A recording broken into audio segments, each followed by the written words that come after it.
नमस्कार। आज की इस गहन चर्चा में आपका स्वागत है।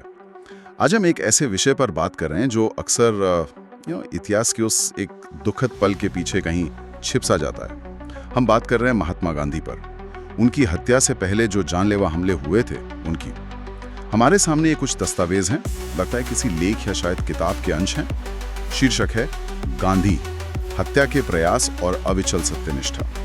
और इनमें 30 जनवरी 1948 की उस घटना से पहले के कई प्रयासों का जिक्र है। तो आज हमारा मकसद सिर्फ घटनाओं को गिनना नहीं है, बल्कि ये समझना है कि भाई बार बार मौत कितने करीब आकर गांधी जी की प्रतिक्रिया क्या थी, वो जो उनकी सत्यनिष्ठा थी वो अडिग कैसे रही। तो चलिए इन स्रोतों के जरिए इस कहानी को थोड़ा और गहराई से समझते हैं। जी बिल्कुल। और ये जानना इसलिए भी जरूरी है क्योंकि जैसा आपने कहा, नाथूराम गोडसे का जो कृत्य था वो अचानक नहीं हुआ। ये दस्तावेज यही बताते हैं कि गांधी जी वो काफी समय से उन लोगों के निशाने पर थे जिन्हें उनके विचार, खासकर ये अहिंसा वाला मार्ग बिल्कुल पसंद नहीं था। उनकी हत्या तो खैर एक दुखद अंत था, पर उससे पहले भी कई गंभीर कोशिशें हुई थी। तो सबसे पहले जिक्र आता है 1934 का, पुणे की घटना। तो ये तो काफी पहले की बात है। क्या हुआ था उस वक्त? ऐसा लगता है कि विरोध बहुत जल्दी हिंसक हो गया था। हाँ, 1934 की ये पुणे वाली घटना ये वाकई चौंकाने वाली है। हाँ। ये उनके जीवन पर शायद सबसे शुरुआती संगठित हमलों में से एक थी। हाँ। गांधी जी वहाँ म्यूनिसिपल कॉर्पोरेशन में एक भाषण देने वाले थे। और हुआ ये कि उनके काफिले में 2 गाड़ियां थी, करीब एक जैसी।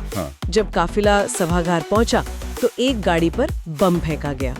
जी, पर किस्मत से गांधी जी उस गाड़ी में नहीं थे। वो दूसरी गाड़ी में थी जो थोड़ी पीछे थी।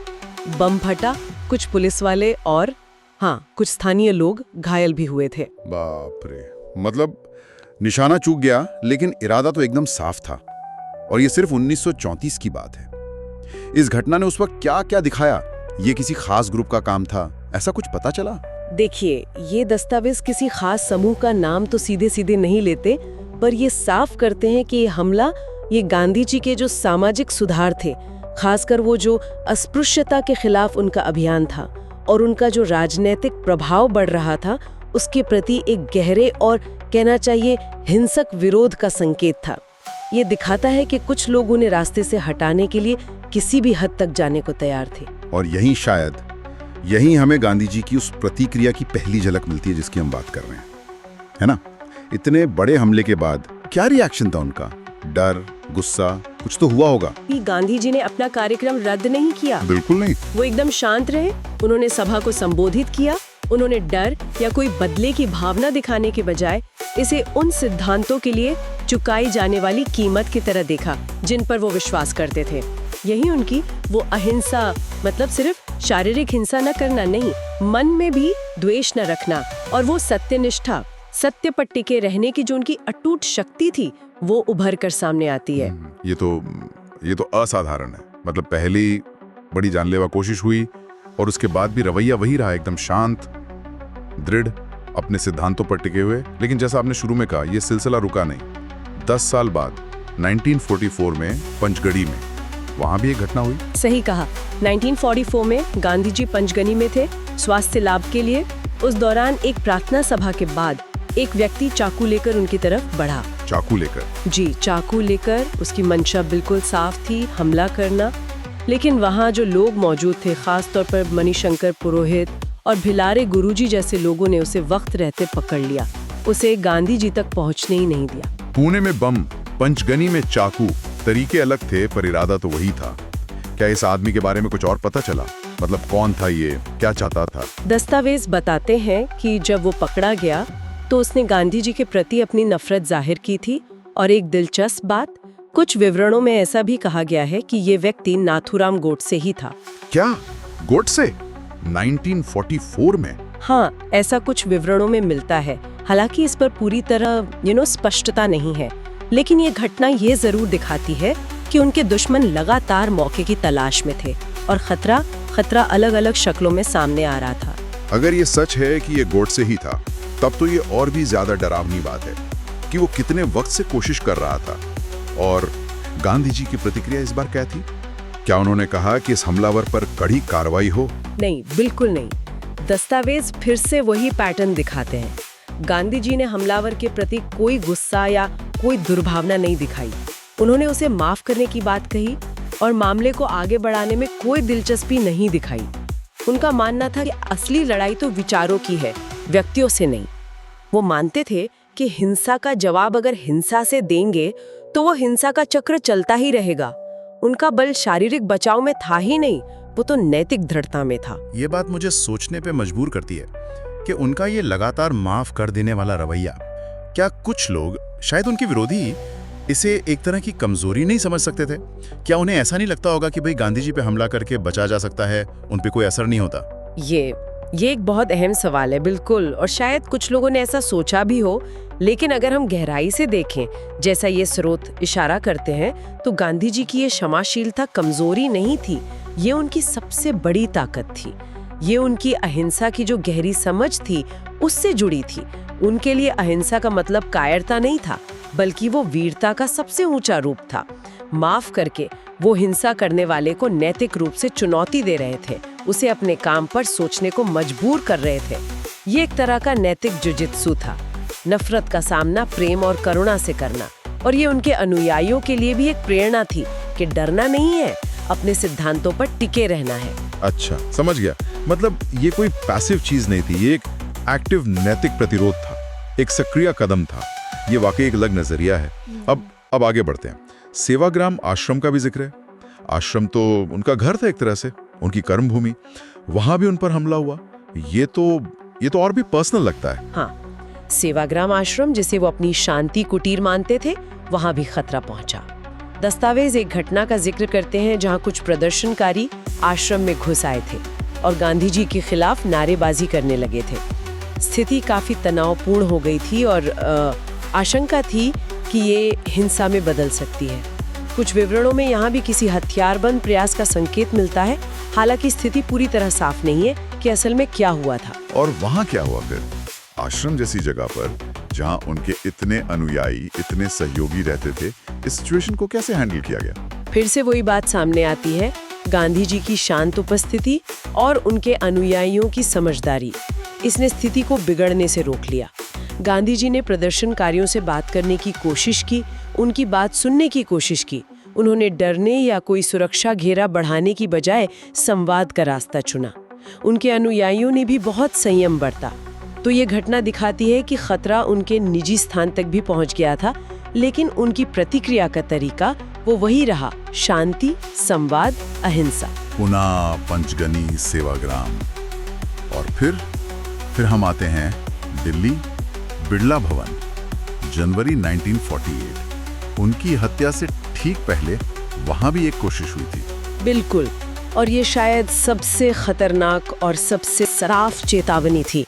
20 जनवरी 1948 को उनकी हत्या से सिर्फ 10 दिन पहले बिड़ला भवन में उनकी शाम की प्रार्थना सभा चल रही थी। उसी दौरान मंच के पास एक बम फेंका गया। बम? प्रार्थना सभा में? जी, बम फेंकने वाला मदन लाल पाहवा था। वो बाद में पकड़ा गया और उसी ने पूरी साजिश का खुलासा किया, जिसमें गोडसे और दूसरे लोग शामिल थे। 10 दिन पहले उसी जगह पर, ये तो मतलब साजिश लगभग कामयाब हो ही गई थी उस दिन। हाँ, कह सकते हैं। बम फटा भी, दीवार को नुकसान भी पहुंचा, लेकिन निशाना चूक गया और गांधी जी वो सुरक्षित बच गए।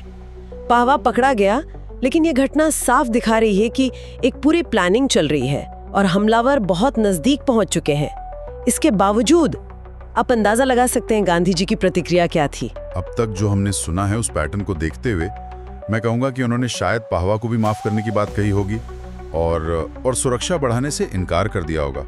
अब बिल्कुल सही है, एकदम सही। दस्तावेज यही बताते हैं। उन्होंने पुलिस से कहा कि पाहवा के साथ नरमी बढ़ती जाए, कि वो एक गुमराह नौजवान है। उन्होंने अपनी प्रार्थना सभाएं जारी रखीं और कोई भी अतिरिक्त सुरक्षा लेने से फिर इनकार कर दिया। वो कहते थे कि मेरी जिंदगी तो ईश्वर के हाथ में है और अगर मुझे मरना ही है तो मैं प्रार्थना करते हुए मरना पसंद करूंगा। उनका मानना था कि डर के साए में जीना वो जीना ही नहीं है। ये विश्वसनीय है सच में। बार बार मौत के इतने करीब आकर पूरी साजिश का पर्दाफाश होने के बाद भी वो अडिग रहे। उनका ये विश्वास, ये निडरता, इसका सोर्स क्या था? क्या ये सिर्फ उनकी पर्सनालिटी थी या इसके पीछे कोई गहरा दर्शन था? नहीं, ये सिर्फ व्यक्तित्व की बात नहीं थी, ये उनके जीवन भर का जो दर्शन था, जो साधना थी, उसका निचोड़ था।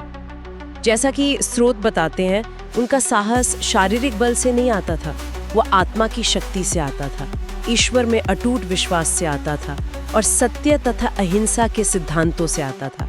वो मानते थे कि सत्य ही ईश्वर है और अहिंसा वो उस सत्य तक पहुंचने का एकमात्र रास्ता है। जब आप इस पर पूरी तरह विश्वास करते हैं तो फिर शारीरिक मृत्यु का डर वो गौण हो जाता है, वो पीछे छूट जाता है। उनकी नज़र में सिद्धांतों से समझौता करना, डर के आगे झुक जाना, वो असली मृत्यु थी। इसलिए इन हमलों ने उन्हें डराया नहीं, बल्कि शायद उनके संकल्प को और मजबूत ही किया। तो ये घटनाएं पुणे से लेकर दिल्ली तक की या सिर्फ हमले नहीं थे, बल्कि ये गांधी जी के लिए अपने ही सिद्धांतों की एक परीक्षाएं थी, एक टेस्ट केस। बिल्कुल, आप ऐसा कह सकते हैं। हर हमला उनके लिए एक मौका था ये दिखाने का कि अहिंसा सिर्फ शांति काल का सिद्धांत नहीं है, बल्कि गहरे संकट और व्यक्तिगत खतरे के समय भी उसका पालन किया जा सकता है और किया जाना चाहिए। ये उनके जीवन का एक सतत प्रयोग था। जैसा वो खुद कहते थे, सत्य के साथ मेरे प्रयोग। ये हमले उन प्रयोगों का हिस्सा थे और उनकी प्रतिक्रिया ने दुनिया को दिखाया कि नैतिक बल वो शारीरिक बल से कहीं ज्यादा शक्तिशाली हो सकता है।